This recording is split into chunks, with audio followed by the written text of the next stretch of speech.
Hey folks, time for another video. And this one is a unique casting. It's by Hot Wheels. It's the Pontiac Aztek Custom. And I'll get into why I chose this one in a little bit, but let me first talk about Hot Wheels and the history of this model. It came out in 2024 as part of their HW modified series. It was a mainline and it came out in Robin's Egg Blue. I've got one of those. In fact, I think I got a couple. I think I've got one boxed, one unboxed. They did a red version that same year. I have not even seen that one. I'm not sure if it was a Target exclusive or not, but I've yet to encounter it. If I had, I would have bought it. And then this year they brought it back as a a wild wide body, and it's in fern green, which is the car that's spinning here on the platform. It's more of a mint green. I guess that's fern green. I don't know. I'm not good with color names outside of standard hues like red, blue, yellow. But I do like the color. I think it looks pretty good, and the blue window tinting is a nice accent. So why did I choose this car? I've done, as you can tell on this channel, a lot of muscle cars, drag cars, off-road vehicles, supercars like Ferrari.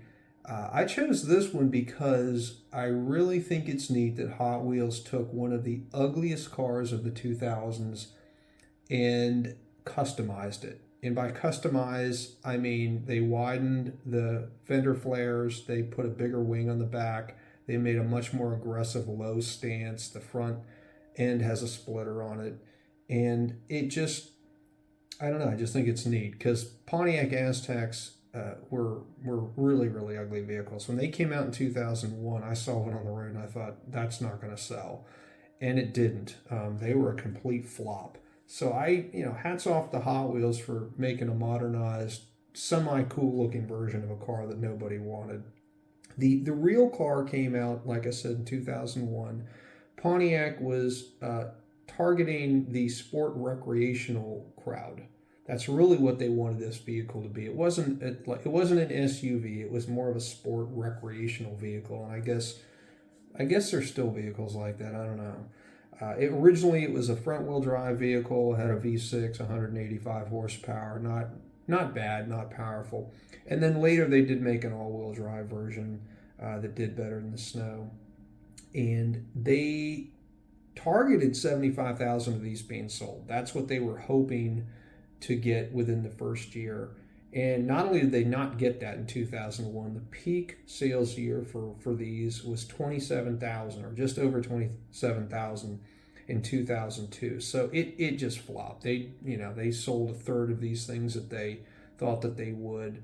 And they were really weird looking cars. The tail end had this upper part of the hatchback that had, it was like plastic, and then in the middle between the tail lights and this upper you know layer, or whatever you want to call it, on the downslope of the hatch, they had a clear window.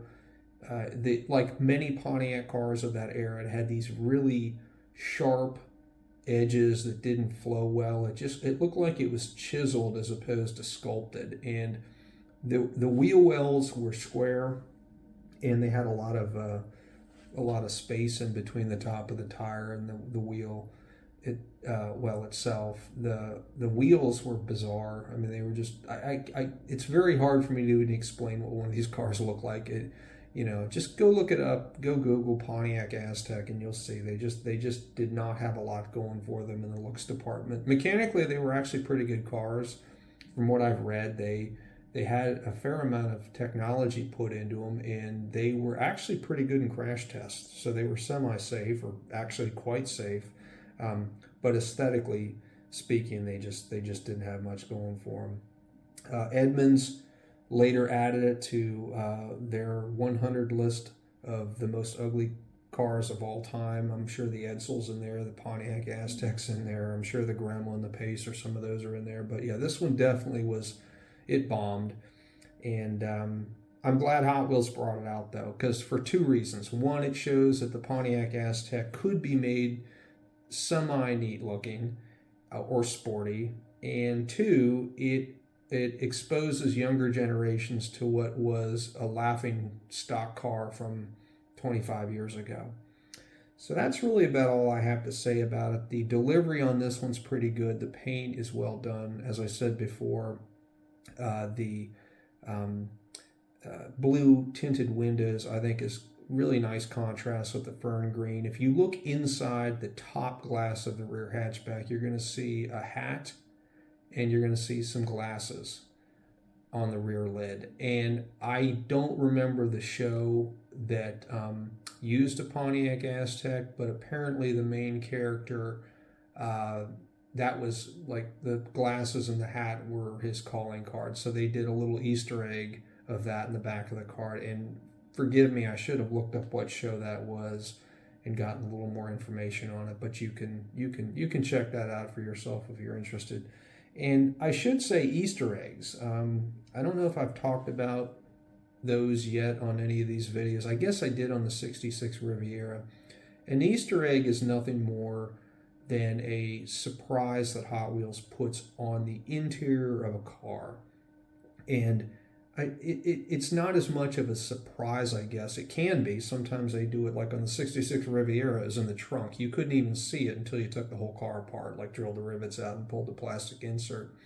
Other times it may be something laying on the front seat or back seat.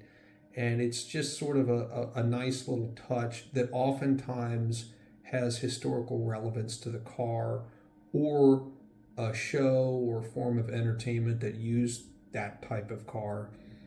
As would be the case here with this Pontiac Aztek. Well, that's about it. We'll do a roll test. Oh, actually, before I forget, and the roll test reminded me, wheels. So, as you can tell, this is a very unique car in the sense that it has two different types of wheels. Now, Hot Wheels does that from time to time. When I first saw this on the peg, I had not seen this version online, and I immediately thought it was an error. I thought, oh wow, they put the wrong rear wheel on the car. And then I was going through the pegs and I saw another one and it had the same, mismatched wheel set. So I knew at that point it wasn't an error. I don't know why they do this other than to just mix things up. But anyways, the rear wheel on this is a DD8, which stands for deep dish 8-spoke. It is smaller in diameter than the front wheel, which is the standard Y5 that they've used on the previous two Azteks from 2024. And speaking of wheels, we'll send it down the track here and see how it does.